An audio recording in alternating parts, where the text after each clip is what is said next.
The only way to get violence over violence is to somehow slowly use conversation, use understanding, use psychology, if you like, use patience, until you get to the point where you make sure there's no violence to be followed. I think at the end of the day, the problem is between the Israeli and the Palestinian, and it's the Israeli and the Palestinian that have to deal with the situation directly amongst themselves, between them. And I think that Israel... Like in their own time, without foreign pressure. Unfortunately, in their own time. I mean, you have to go through the process. You have to... It's been 60 years, though. But things can go on for hundreds of years in this part of the world, right? All right, new episode of Jung Naiv. I have a new guest. Who are you? Sari Nusseibeh. I'm Palestinian. I'm a Jerusalemite and have lived in Jerusalem for the most part of my life. Are we in Jerusalem right now? Yes, we're in Jerusalem. We're in the eastern part of Jerusalem. We're on the edge of East and West Jerusalem. So we're in the occupied territory? Absolutely. It doesn't feel occupied. No, because this was annexed as soon as it was occupied. It came under Israeli law. And the laws that exist in East Jerusalem are totally different from the laws that exist in the rest of the occupied territories. Nonetheless, I would say about 90-95% of the Palestinians living in East Jerusalem are not Israelis. So we're not Israelis. We have just residence. We've been given residence cards or rights. And we are treated like an occupied people. Well, you are, right? Of course, yes.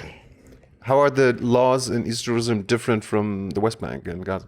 Well, in 1967, when Israel came to occupy everything, West Bank, Gaza, they basically extended their own laws to apply to an enlarged East Jerusalem. Mm-hmm.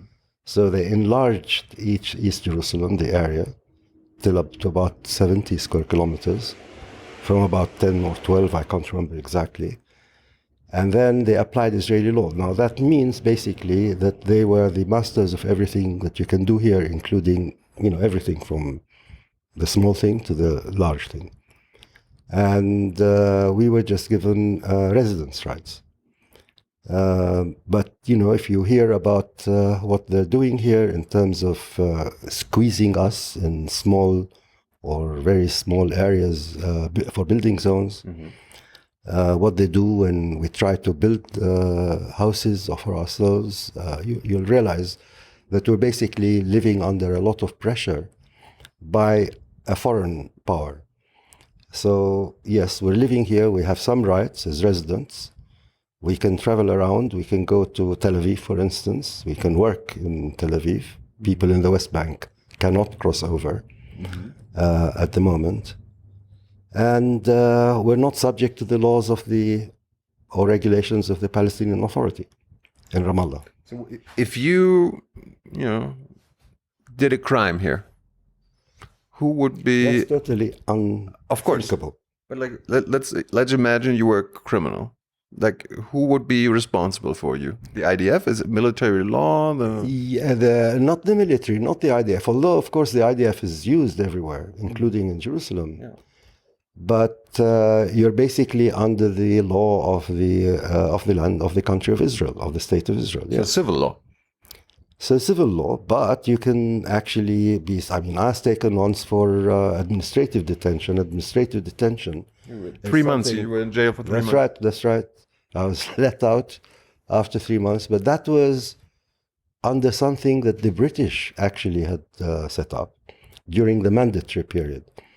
And the Israelis, when they established themselves as a country, went on using, and are still using, and misusing. Now, what does that administrative mean? It means that you can be picked up, you can just be thrown into the prison cell, you can be accused of all kinds of things without having the right to defend yourself, not even know what the charges are. And some people can spend, the 3 months or 6 month period of a detention can be extended continually. Some people have actually stayed in jail under that definition for years and years. That's just one way of dealing with this. Okay, so civil law applies for people in East Jerusalem.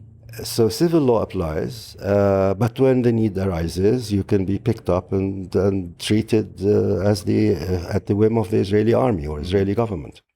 So when I got in, your house seems to be very old, looks very historical, looks very nice. Have they ever tried to kick you out or like buy you out or, force you out? They haven't yet dared to do so, but it's something that happens to people all the time.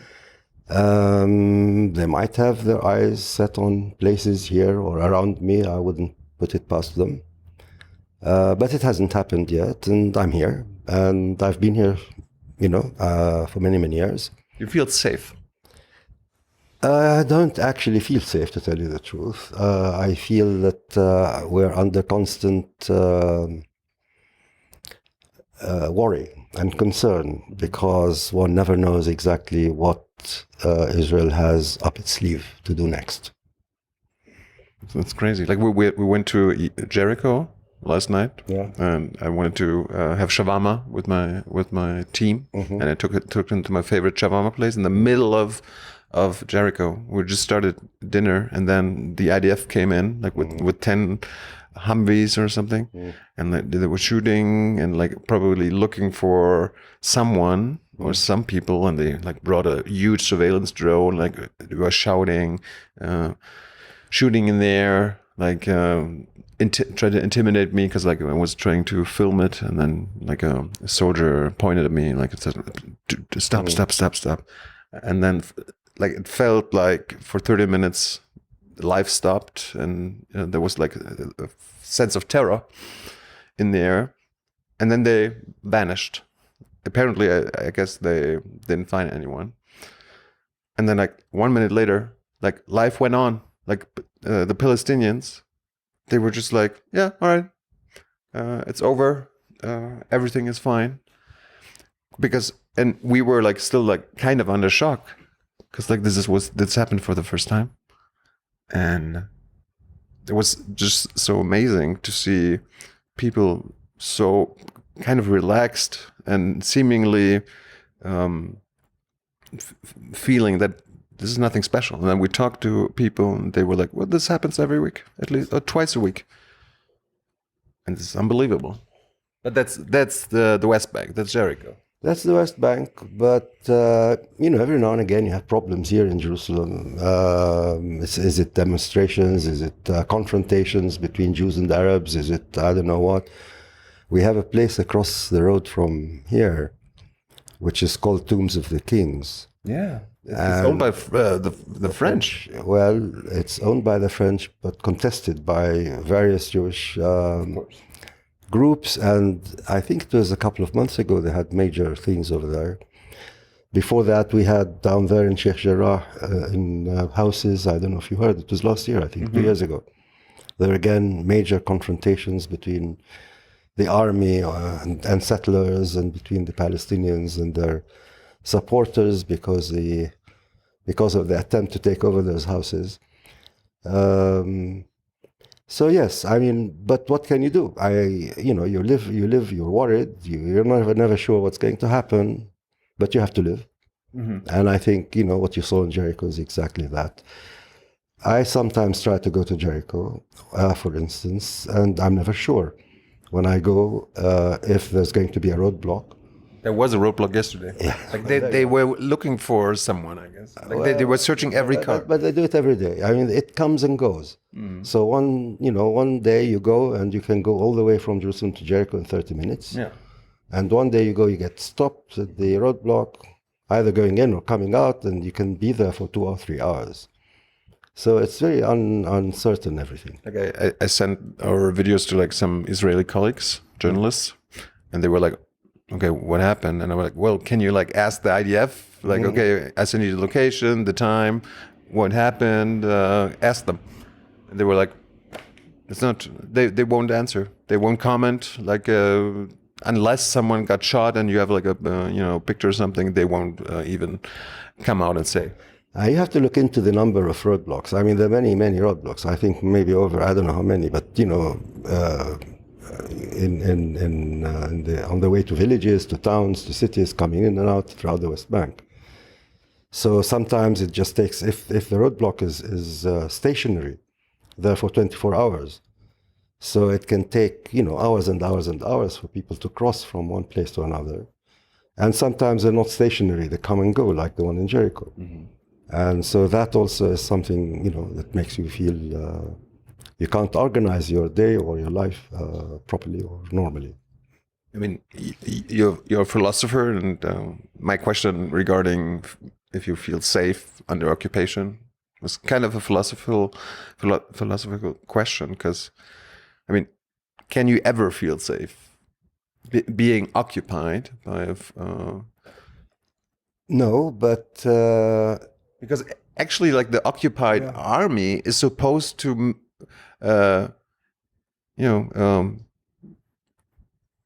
protect the civilians who are occupied, right? We're looked upon as enemies, and we're looked upon as potential terrorists, and we're looked upon as a sour presence in a country that many people on the Israeli side believe we don't have a right to be in. Mm-hmm. So, and looking ahead and looking around, you always wonder whether, the next step will come. You saw what they're doing in Gaza, what they did back in 48. So, even in 67, pushing people out of here. And so looking ahead, you're always worried that this will be happening again and again because of the drive to establish a kind of primarily Jewish state. Mm-hmm. So with as few Palestinians as possible. I mean, you mentioned like potential terrorism. I mean, you were born in 1949. You've been around for a long time. You've seen every aspect of the occupation. Was there ever a point in your life where you thought about, like, okay, I'm gonna fight. I'm gonna, do more than nonviolent resistance? Were you like a young guy? We're like, sometimes in roadblocks, mm-hmm. Sometimes the people that try to overtake you out of order, and they drive all the way past to the front. Mm-hmm. And when you become very fed up, you think to yourself, I wish I had a gun with nails and I can shoot their tires and puncture them. Mm-hmm. So horrible thoughts like this, of course, exist. Mm-hmm. You cannot deny them. Mm-hmm. But I only sort of think about them if I do at all, theoretically. Mm-hmm. And I've always thought right from the beginning that the only way to deal with what we have at our hands is through peaceful means. Non-violent, of course. Why? Because at the end of the day, this is how things can end, how the conflict can end. You can use violence, but the violence doesn't end it. Not in all situations, of course. I mean, in some cases, you go and kill somebody and they're gone. Yeah. But here, in this case, and this is just one example, you have a large population, Palestinian population, backed up by a much larger Arab population. And we're living side by side, foot by, or next to foot, if you like, with the Israelis. And it just can't be done by one party totally disappearing the other mm-hmm. through violence. So we have to find a way to live together. However ugly that they might look to you at the moment, you have to see beyond that. You must look for the humanity in the other. And you're surprised. No, but I was just thinking about like someone like Ben-Gvir or Smotrich. Like how can you see the humanity in someone like Minister Ben-Gvir or Smotrich? You know, a lot of people who like that are not sort of born like that necessarily. They don't necessarily want to be like that. People, you know, end up being criminals or end up being psychotic or whatever. But Ben-Gvir and Smotrich are a few people. They do not represent. I've lived here now for many years, as you just pointed out, and I've come to know many, many Israelis from different angles, different points of view. And I'm sure many Israelis have come to know many Palestinians and you know, have seen beyond what they saw to begin with, the image that they have of the other. I think that it's possible. And if it's difficult, nonetheless, it's necessary. I mean, it's necessary to try and continue, if you like, trying to find a way to get an understanding with the other side. What about, like, I mean, from a German point of view, many people are horrified by Hamas. Can you see humanity like in what Hamas is doing? Now that's a very difficult question. Yes, I mean, you know, I don't see what Hamas is doing as being humanistic or humanitarian. And I don't see what the Israelis, a lot of what they do as you know, humanitarian either. But the point is to look beyond this, to look into this deeper, and to think, you know, what made them like this? Can we find a way to get over it? And this is the real challenge, I think. The real challenge is to get two people fighting, each one of them for their existence, against the other, is to get the two sides to see how they can coexist with one another. How? Well, do you know Shahrazad? No. Have you heard of Shahrazad? 1001 Nights? Yeah. Shahrazad 1000 Nights is a story. I think it's a very good story. She's a young maiden and living in a place where the king or caliph or whoever picks up a young maiden every night, the best there is in town, and calls her in, and has an evening of pleasure with her, and then slits her throat every night. And then the turn comes to the daughter of one of his ministers. Now, and her name is Shahrazad, and the king tells her father, you know, send your daughter over. And the daughter comes, but she's a bit clever. And she knows what the king is after. Okay. She knows what's about to happen. Yes. Okay. No, not what's about to happen. What happens usually. Okay. And so she wants to change the direction. Yeah. So she starts telling a tale to the king. And it's so exciting, the tale, that the king at the end falls asleep, but the tale isn't finished. He falls asleep, the night passes, they're waking up the next morning, the night is over. The king wants to wait until the evening and hear the rest of the tale, what happened. So she goes on, night after night after night after night, 1001 nights. At the end, the idea is that they actually come to see a way for both to live together, with the king changing his previous kind of dispositions, psychotic views of things. Now the question comes up, it comes up in my case, came up like this. So first night she was able to put him to sleep. Why didn't Shahrazad get a knife into the bedroom boudoir with her and then kill him while he was asleep? She could have actually prepared this in conspiracy with her father, who was in the court. Everybody was against the king. Maybe they could have arranged a coup d'etat against him and used her cleverness to get there. And then I decided the real message in the story of Shahrazad is that if she had done that and killed him, and somebody else came and took his place very quickly, the next person who took his place would be just as bad or worse than he was. A vicious cycle. A vicious cycle. The only way to get violence over violence is to somehow slowly use conversation, use understanding, use psychology, if you like, use patience, until you get to the point where you make sure there's no violence to be followed, to come after. It's a nice story. How do you make this into reality here? How do you get Ben-Gvir and Hamas talking for 1001 nights? I'm not sure about Ben-Gvir and Hamas as such. I mean, people have different ideologies. Like Bibi and Hamas. You continue standing, your ground, not using violence, and trying to create conversations. Now, what's happening here in the country between Israelis and Palestinians is, on the one hand, what you see, the drama of the violence being used against Palestinians, against Palestinian structures, farmers, you name it.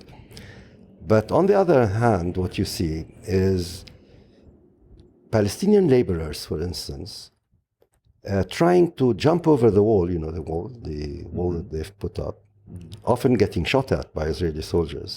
But day after day, they'll try to do it in order to get over the wall and go and find a job in an Israeli building site. And if they get there and start working like they did in the past, you'll find that the relations between them and the people, on the other side, Israelis, are actually good relations. If you go to various institutions like hospitals, people say that you will find that there you have a lot of Palestinians working in hospitals side by side with Jews. You go to other institutions, you find businessmen working together. So this is a reality that sort of sits behind the dramatic reality of violence that we see, which tells you that if we can peel off the surface of violence, that behind that we can get to a place where normal human beings on both sides can actually get on very well together.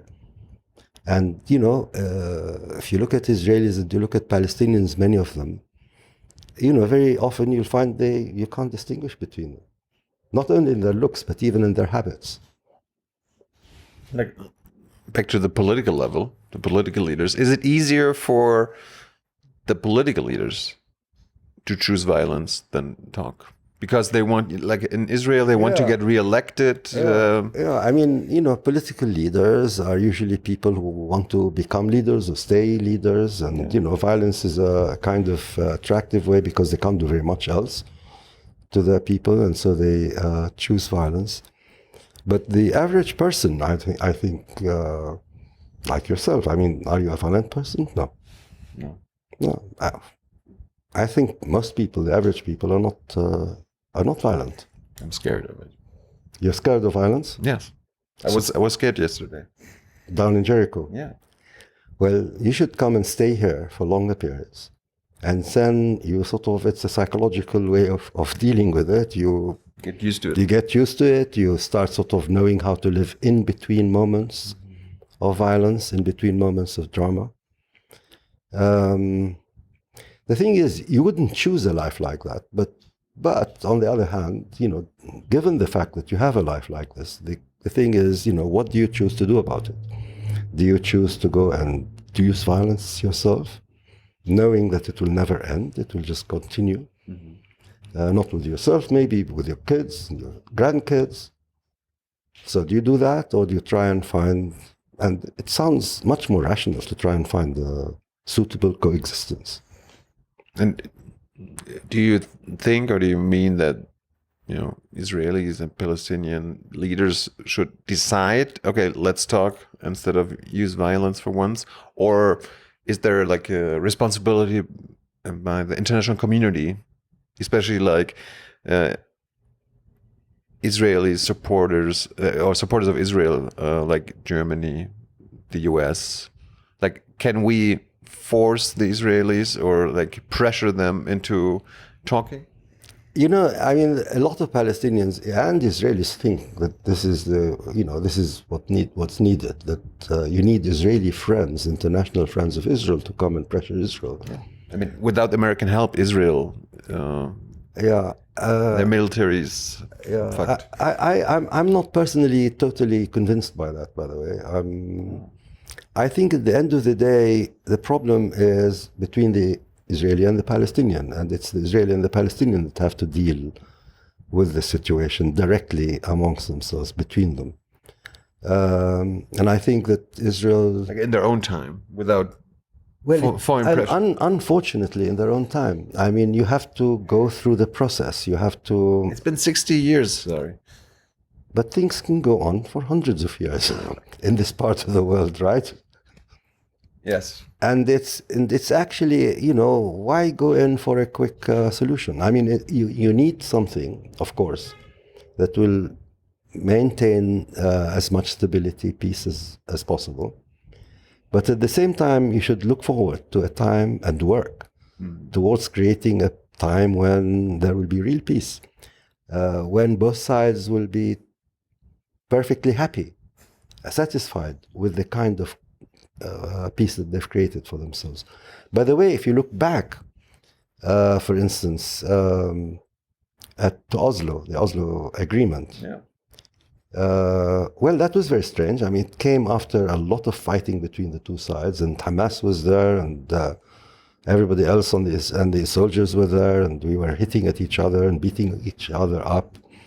Rabin himself was calling for breaking the bones of Palestinian boys. I don't know if you've come across that. No. Oh yes, just before he actually changed his attitude and decided we can't beat the struggle for peace and for independence by breaking people's bones, and we have to speak to the Palestinians, and that's what he did, and that's what actually made him special, what made him stand out in Israel as a leader who could in fact take the courageous step forward. He got killed for it.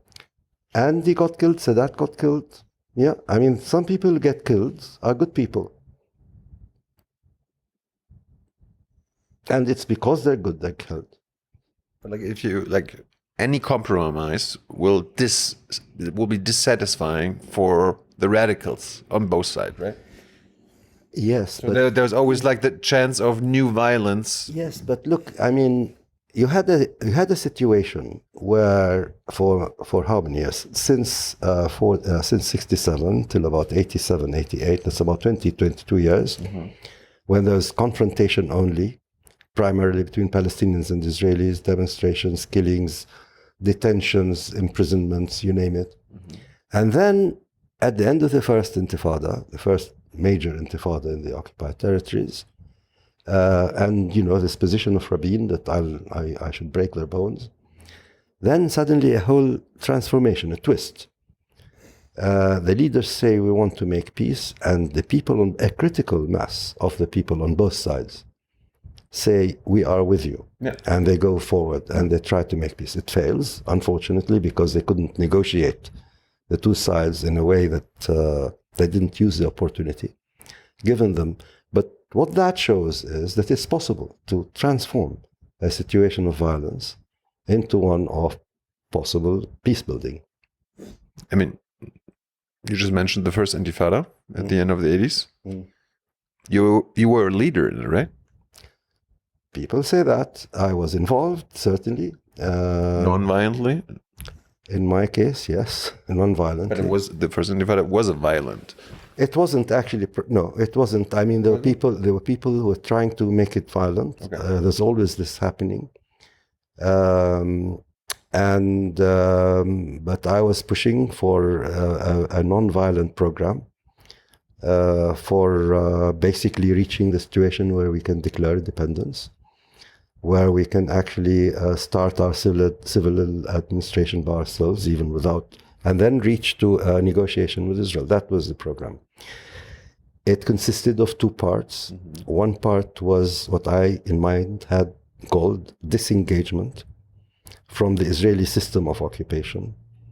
That's to say, not pay them taxes, not work in their offices or their organizations, not deal with them, not accept their permits and non-permits, and create your own. And that was the build-up. So there's disengagement, and there was civilian build-up, reaching the point where we declare independence and we call for negotiations with Israel for a two-state solution. That was the whole thing.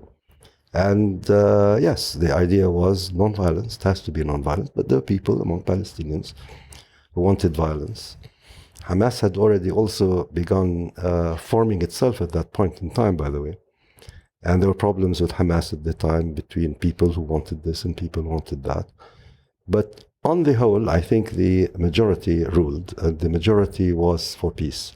And that brought the PLO, Arafat, into the West Bank. Did people consider you a leader, or did you want to be a leader during that time? I didn't want to be a leader, and I didn't show myself off as a leader either. So, and at the time, if I had shown myself to be a leader, I would have ended up in jail.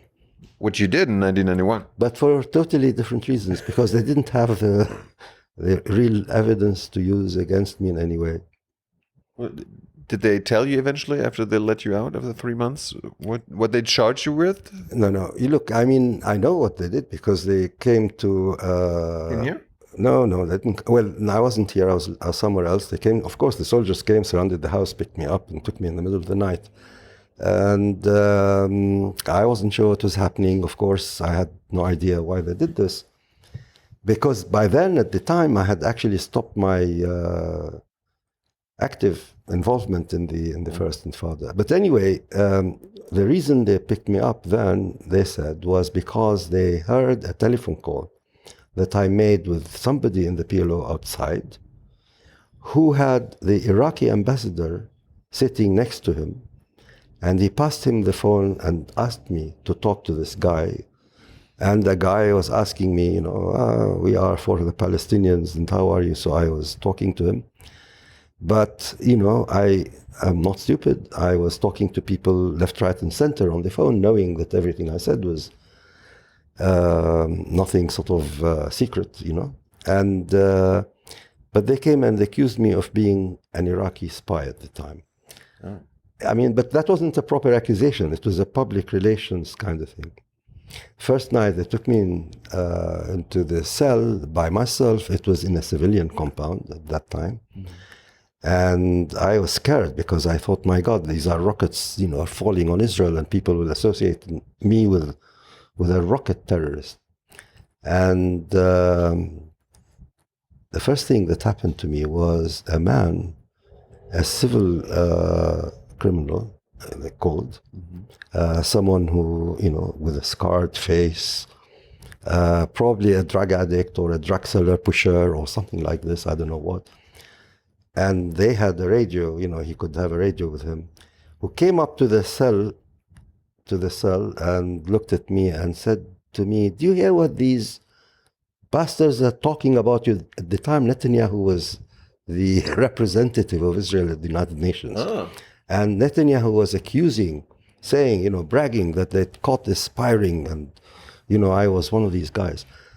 And this guy, who belongs to the underworld in Israel, mm-hmm. with whom I had nothing to do, for all the previous years, comes to me and says, do you hear what these bastards are talking about you? So he's attacking his government and actually realizing that the government action against me was unjust. Now, it was very soothing for me. I mean, to know that at least there's someone on the other side who understands what the situation really is like. Interesting. Yeah, very interesting. Like you mentioned, regarding the First Intifada, that Hamas was a new player. Yes. Like at the time, did you realize what kind of player they could become? They were like basically the opposition to Arafat and the Fatah, right? They had started, the Islamic movement started appearing before. Mm-hmm. And already when I was at Birzeit, I was teaching there in the 80s. They were beginning to develop, beginning to grow. The Islamic movement in the campuses across the West Bank, Gaza, as a kind of opposition to the mainstream national movement. And we had problems with them, in the mid-80s. And I had problems with them in general. Now, when the Intifada started, I could see that they have turned themselves into an active front on the ground. alongside the front of the national movement. And yes, I could see there was a problem. And indeed, there were some actually infighting that took place between the two sides. And at one stage, early on, inside jails, there was a problem between people in Hamas and people in the national movement. And it was going to spread out in the rest of the occupied territories. So something had to be done. And I imagine that, recall that there was a very quick way to sort of try and contain it by producing a joint kind of communique between the national movement and Hamas that quietened things down. But, to the extent that the national movement failed to deliver to the people what it promised, the Hamas movement, of course, grew in strength and power. And it has until we saw what happened in Gaza recently. So, unfortunately, the use of force actually right from the outset, not just by Hamas, but even by the national movement right from the outset. For me, as an onlooker, observer, if you like, with some sanity in my head, was never something that was up my alley or to my taste. And I always knew that this is not the way to go. Which is why even early on in the 80s, I called for Israel to annex us. We're going to talk about that. Okay. But you remember what your day was like on October 7th, 2023? Do I remember what it was like? Yeah. How did it feel when you saw? I want to tell you something. Although I have a television screen here, I don't watch the news at all. Oh. It's a nice TV. It's a very nice TV, and I only watch Korean, not movies. What's it called? The series, romantic or science fiction or something like this. This is how Korean. Yeah. Okay. They're very soothing. Everything is good at the end. You know that you go to heaven, regardless what happens in between. You need to recommend me some stuff later. I don't know. You can go into them, but. You didn't. So I know what was going on? I started getting, of course, on WhatsApp and so on, and seeing what there is. I don't form opinions quickly, and so I wasn't sure what was happening. I didn't really digest exactly what happened with what the Palestinians were doing to the Israelis, for instance, the first 24 hours or less, 12 hours. I didn't know what Hamas was up to, why it was doing what it was doing. And I kind of suspended my judgment about this whole thing. A lot of people on the Palestinian side around me were, wow, look, we're doing things.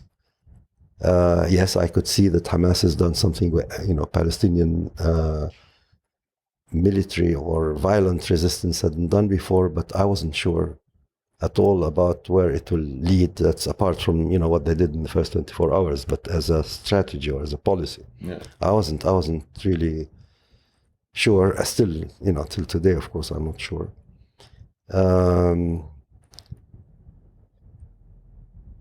But it certainly, made things worse, I think, for us. So Hamas besides massacring Israelis, they did a disservice to the Palestinian people? Well, of course. Don't you think so? Yeah. Yeah. Many Palestinians don't. Or Palestine supporters in the West. I know people who, Palestinian supporters in the West are not in, people usually are more royal than the king, really, when, when they're, further away from the scene, so to speak. Yes. They're more royal than the king. And this is how it is. The idea simply that, there's a wrong and a right here. Now, this from a distance seems very clear that there's a wrong. The wrong is Israel's occupation of us. Israel's creation, actually, also is seen as a wrong. I can go into this if you like. And then there's the right. The right is the Palestinians who have been taken over, whose land has been gobbled up, who've been And, what can they do? The only thing they can do is resist and fight and shoot and so on. And shooting and fighting is a rightful thing to do. Yeah. And this is how the picture is looked at or seen. Yeah. And so it's easy, it's easy to say from a distance, this was Hamas. I mean, forget Islam and Muslim and whatever, but this was a military attempt by the Palestinians under occupation. An act of resistance to the occupation. That's right. And, or opposition or something. I mean, it's easy to see that, I think, unless you're prejudiced. Are you? You see, you can be prejudiced on one side or on the other. So you should be careful. When did you realize that the Israeli response to October 7th would be this tough? I didn't. You didn't? No, I didn't realize it would be this tough. I thought they were more sane. But the Israelis went mad. Yes. Why do you think they went mad? Why? Yes. Well, there are two reasons, I think. The shock, I think, of being penetrated, which is something that for them was a totally, how can I put it, totally unexpected, unforeseen thing that could never happen. You created Israel to provide a safe haven for the Jews. Yes. And you create this army, which is the strongest in the region, maybe further, in order to protect Jews. And then suddenly, your wall is penetrated, broken, and the security of the Jews is under threat. It's a shock. It's a shocking thing. In the whole project of Zionism of Israel is to prevent this from happening. Yeah. And so that's one thing.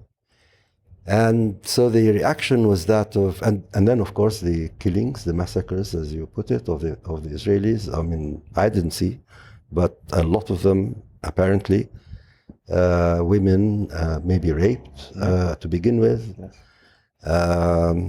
A massacre is a massacre, a murder is a murder, whoever it is committed by. And if I were, on the Israeli side, seeing this happening to me, I'd be also very, very angry about that. So you put the two together, and then you have this sort of anger, this reaction by Israel. Now, there's a third element, though, and the third element is a political one, and it's not in the calculations of people who react immediately to what happened. And this third element has to do with, maybe we can use the opportunity to get rid of the Palestinians, to take more territory.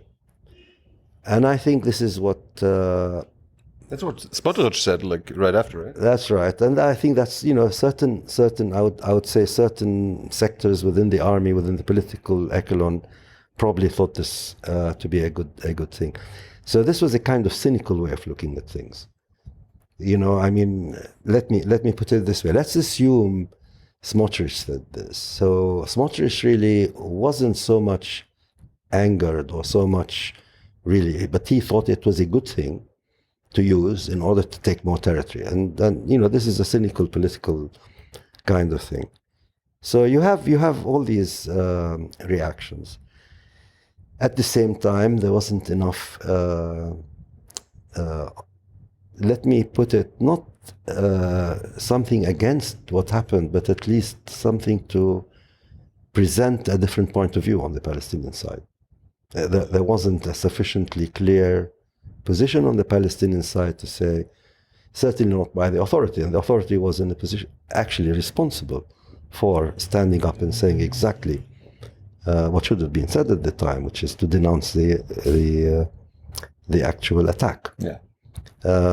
Before denouncing the reaction to the attack, the genocidal reaction to the attack, yes. The first thing you should denounce is the attack itself, yes. Which is a murderous attack. Yes. And that would justify your defense later.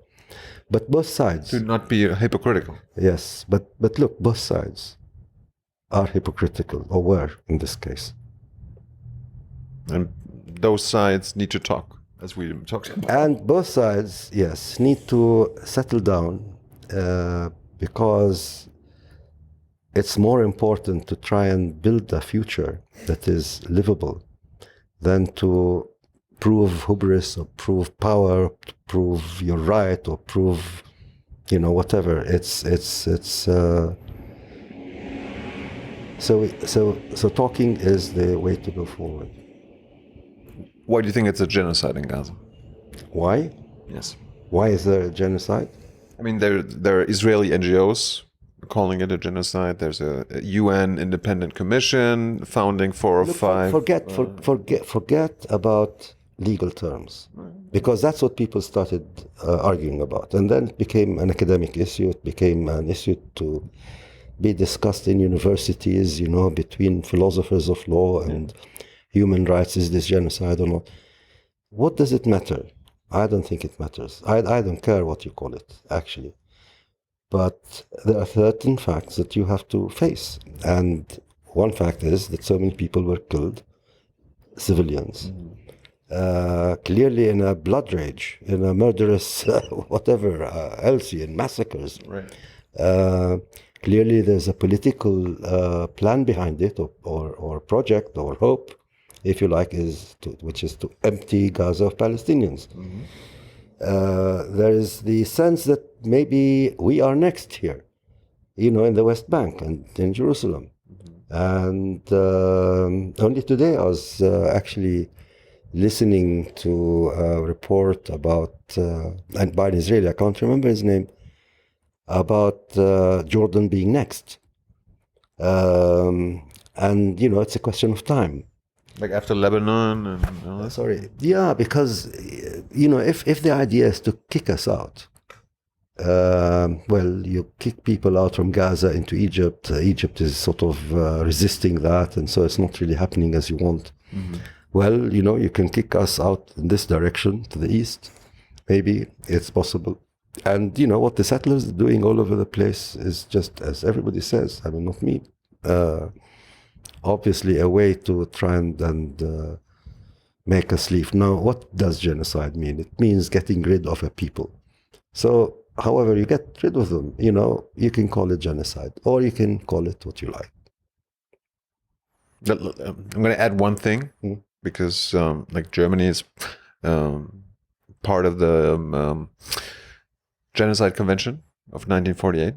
Yeah, and for a good reason. This convention is part of it is preventing genocide. Yes. And if there are rational aspects that you can, like the ICJ ruled in 2024 that there's a danger that this could be a genocide, and they made that there were measures against Israel to prevent it. Yes. Which Israel hasn't fully complied by, and because there is a duty for signing members like Germany, like the European members, to prevent it, and the ICJ saying, okay, there's a danger of a genocide happening. This means countries who are supporting Israel, like my country, they are obliged. They are obliged to change their politics, like not sending weapons, not helping them on a diplomatic level.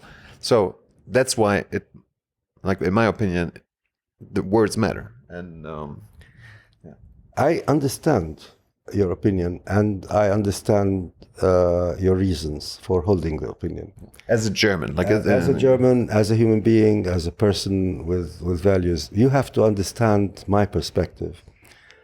And my perspective as a Palestinian who has gone through a lot of UN resolutions and positions, has had lots of meetings with all kinds of representatives of different pro-Israel and anti-Israel governments, and this and that, and have heard promises left, right, and center for many, many years. I'm totally, and have, the father as a lawyer who believed in law, and I have cousins, my sons also.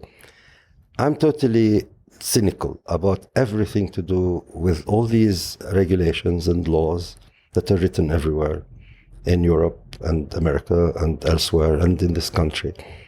I think they are, unfortunately, tools that are used to the benefit and use according to governments and leaders' interests at different times.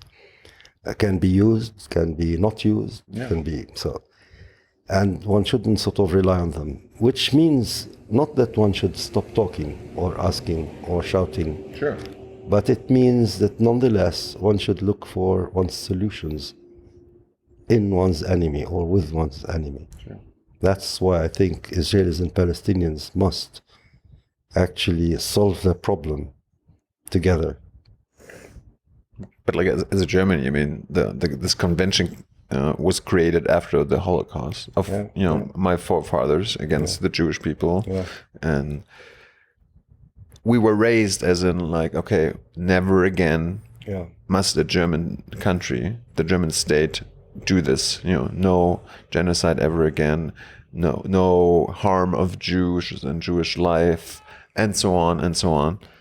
And that's why, like, we must not be hypocritical, and we try to, like, because like the German politician, the German establishment is very pro-Israel, for reasons that everybody can understand, but they also made sure for decades to hold up international law. Like there's the founding members of the ICJ, of the ICC, and all this. So we want to take them by their words and like, okay, this must not ever happen again. So we use their own words against them to not be hypocritical. Yeah, but but I'm naive. You're not naive, but you are actually. I think there's a general consensus developed that the so-called international order set up to begin with after First World War, and that has now been ruling us so peacefully and nicely and justly for the last 90, 70 years, suddenly that it's breaking up. Now, the Second World War is only part of this, and the conventions after after the war are part of this. But everything is actually broken now. It's fractured, all this order. Now we have to learn a lesson from this, and the lesson is that unfortunately countries, states behave or act in accordance with their immediate interests. And with their hunger for power, for expansion, for all kinds of things like that. And so not to expect too much from them. One should continue to struggle within one's own country, one's own government, one's own society, to abide by human values and rules and so on. But one, I don't think, should deceive oneself into thinking that these things will any time soon be the savior, because they're not. They're going to be a long time ahead of us to try and actually establish or re-establish an order of values that people will really stick to in different countries. And and Jews have had problems not just with Germany, Jews have had a problem. They have, I don't know why, but they have had a problem throughout their history. And something needs to be done so as to provide the haven that they've been searching for, that has actually, to go back to earlier part of the conversation, I think this is something, for instance, we Palestinians have to realize, because of a lot of Palestinians just tell you, we know what happened with the Jews in Germany, but why are we, the Palestinians, to blame, right? But it is not enough for us to say that. It is important for us. And that's part of the steps we have to take towards a solution, towards a kind of mutual understanding between ourselves and Israelis. We have to take the further step of really understanding that the injustice that we feel has been done to us, which is the creation of Israel, from Israel's point of view, was viewed as the only just thing for them to do, to create a safe haven for themselves. And so we have to get there. We have to get over our psychological problems of understanding Israel, and Israel has to get over some of its problems in understanding us. I read a quote from you, like you basically said, like Israelis thinking prioritizes security over freedom, and Palestinian thinking prioritizes freedom over security for all.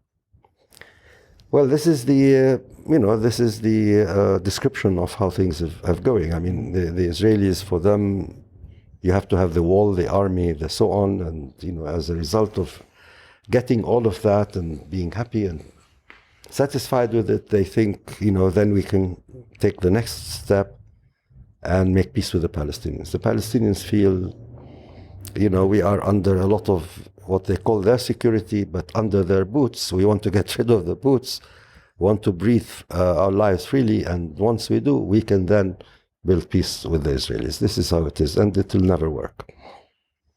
Like, I mean, once you were like in the 80s, I think you were. No, let's go. Let's put it this way: you were a supporter of a one-state solution once, then you changed your opinion, and you were a supporter of a two-state solution, and then you went back to a one-state solution. Is that correct? I support any kind of solution, right? No. What's your ideal? The one that is most rational, that can bring peace to all. Now, look, it started out in the very, very beginning. I was in favor of one state because this is how I grew up as a young 17, 18-year guy, kind of person.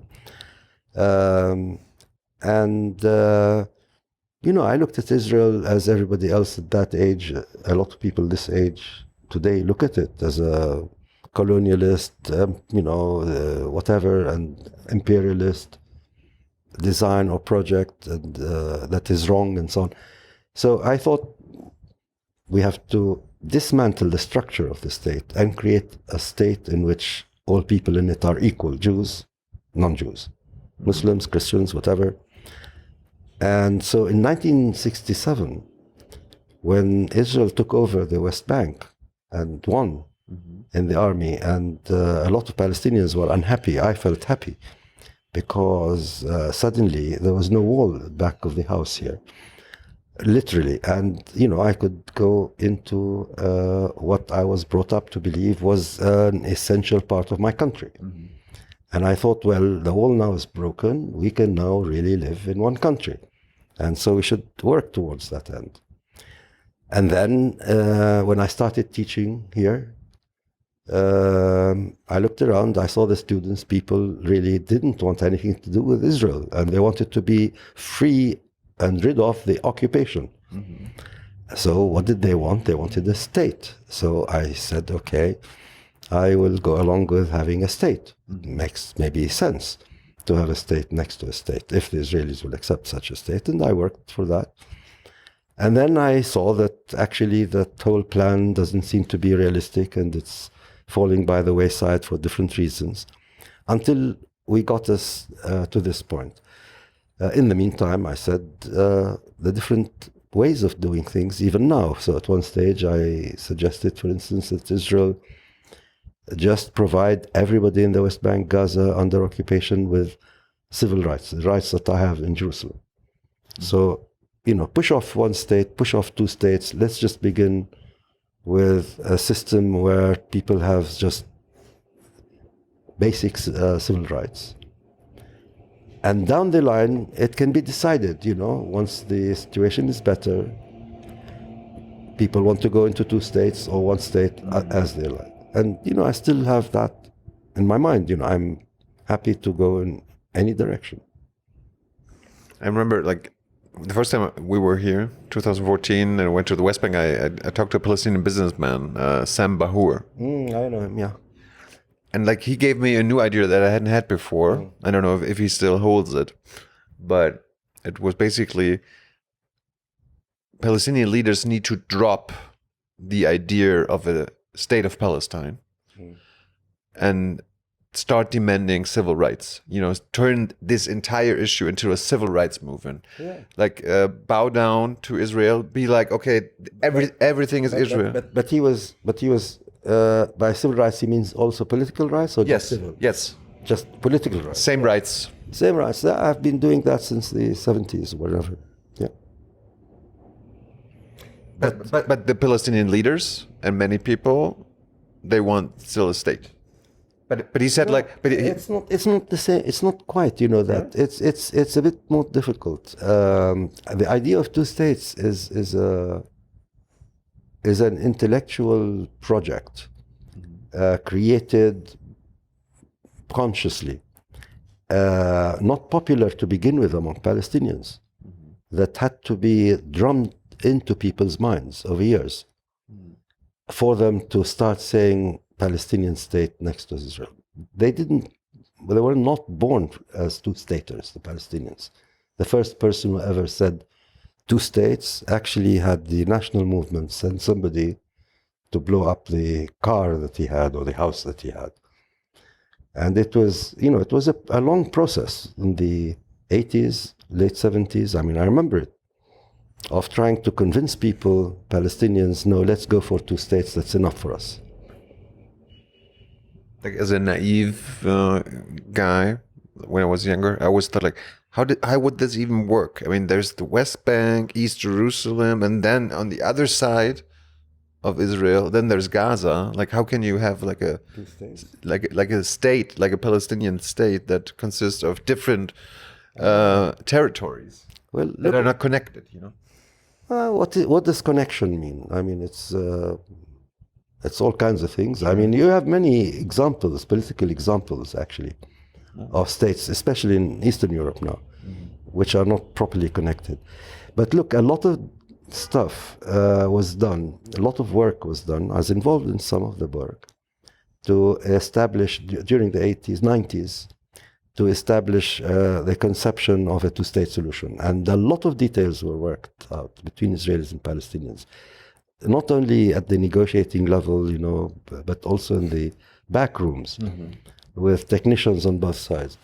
So the idea is not impossible, and it's actually it's been proven to be doable in theory. And but unfortunately, the negotiations didn't take us there, and we kept slipping and slipping, and it's become more and more difficult. And now we're in a situation where, unless a miracle happens, and this is a place where it is possible that this happens, I think the two-state conception no longer is valid for the moment, and maybe the most valid thing to work for at the moment is some kind of interim situation that will calm situation for the next few years.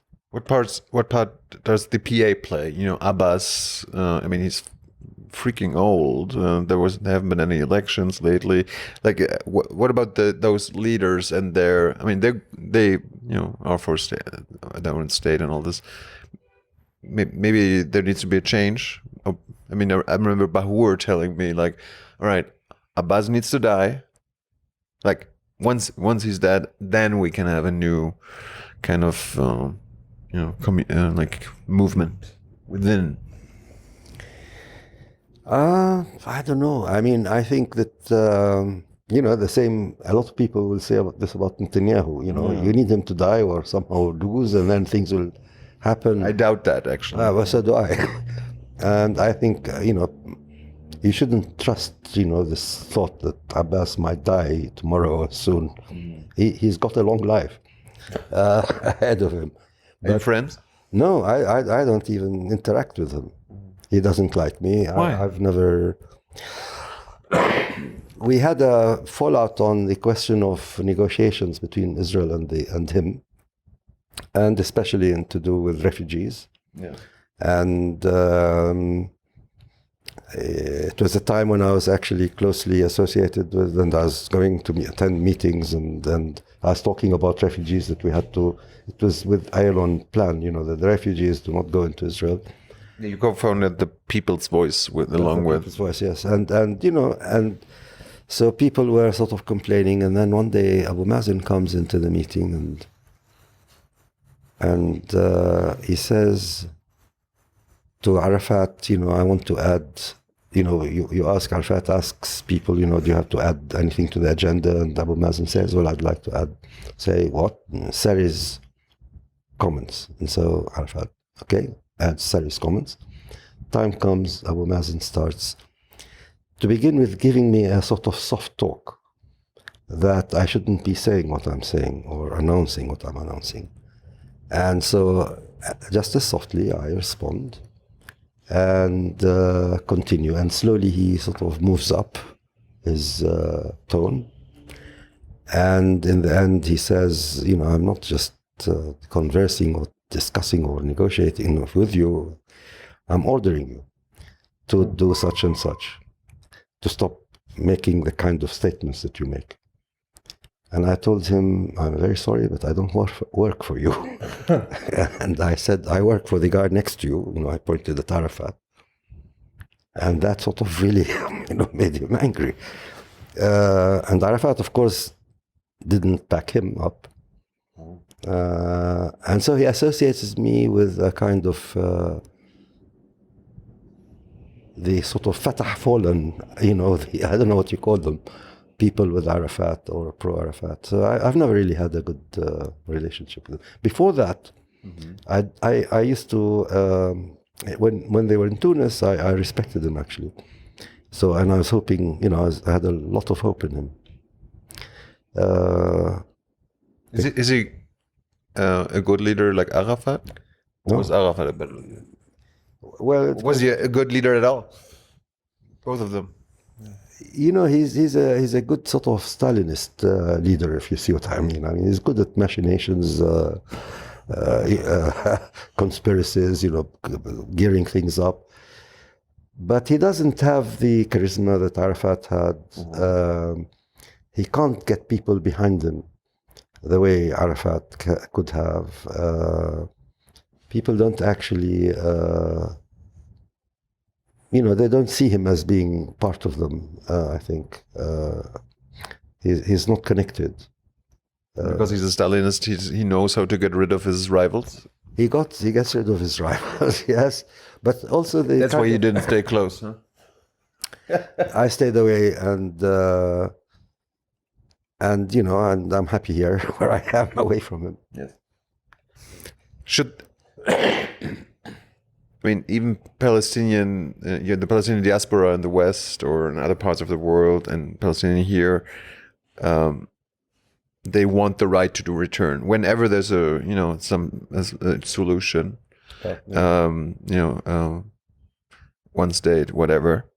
But they want the Palestinian diaspora to have, the right to return, just like Jews from all over the world can become an Israeli citizen. You're against it? I think the Palestinians have the right to return. To where? To Palestine. But the Palestinians also have other rights. And one of the other rights is to create a state for themselves. Is to create a state in which they can look after themselves, in which they can build up a future. And so you have a problem if one right conflicts with another. In this particular situation, they do. They conflict with one another. So what do? Do you just let both rights go? Or do you, take hold of the right that you can bring about and make? And so I'm in favor of the right of creating a state, independence, freedom for the Palestinians, a future, at the expense of another right I have, which is that of return. Now look, it looks or sounds difficult, but it's very straightforward.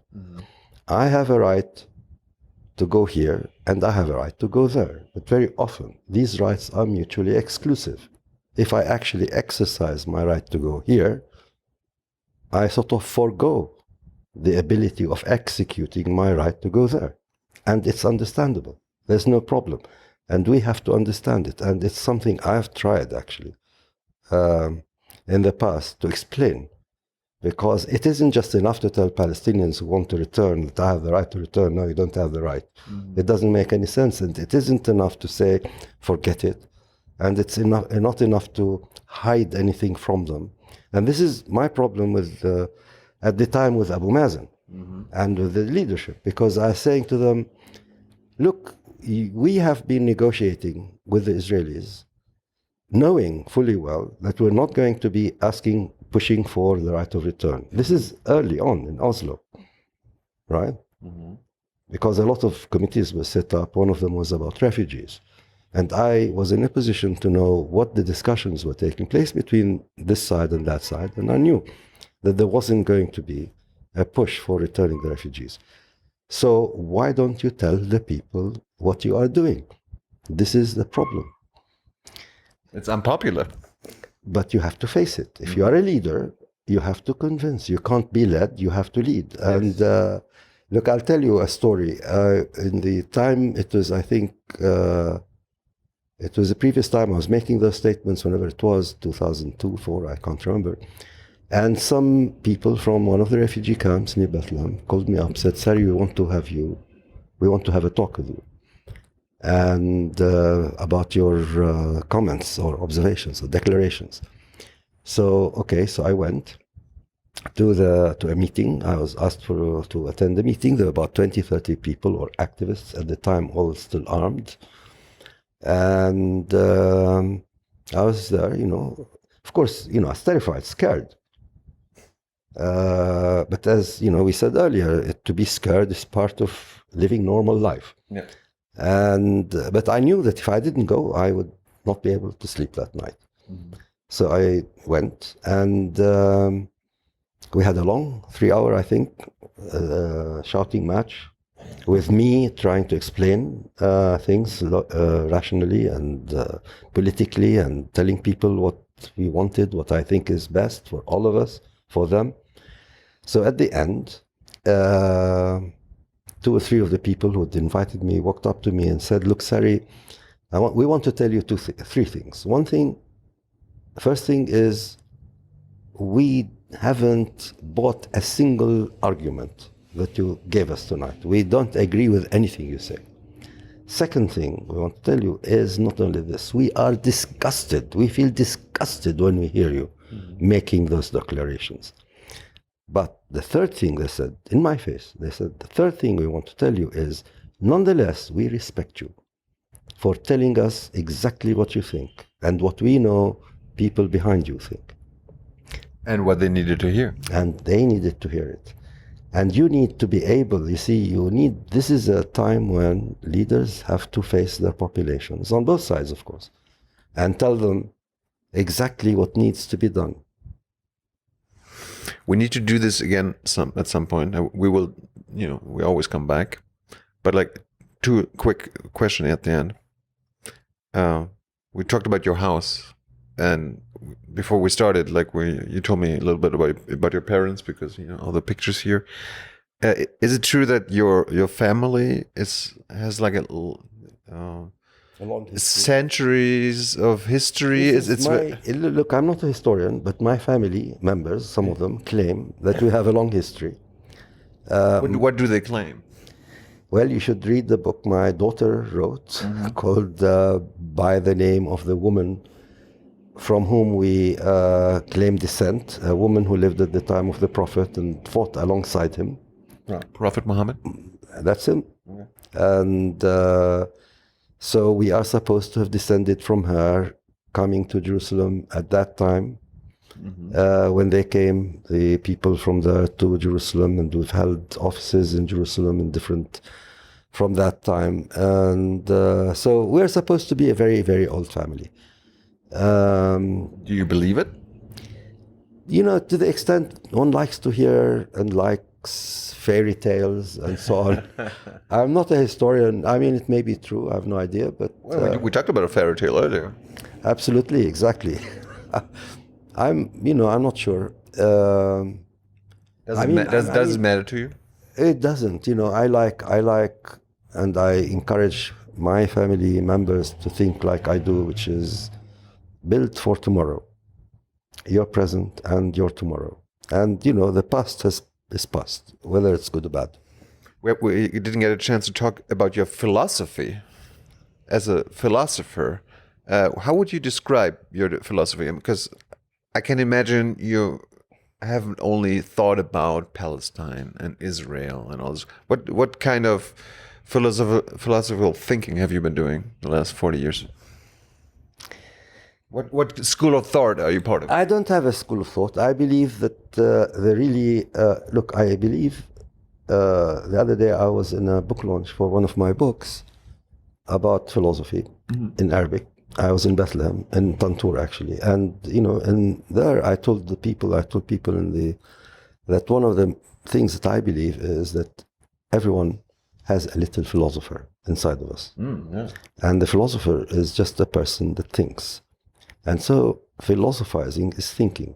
So don't take up Kant or Hegel or I don't know what, or Schopenhauer or go Anglo-Saxon or French. Just think. Yeah. Think your own questions. Try to answer your own questions. And if you are trained to do this, then you'd be trained as a good philosopher. Let's leave it at that. Okay. Thank you so much. Thanks for watching, guys. Thanks for hearing this interview, and thanks for supporting our show. Bye-bye. Absolutely. I will try.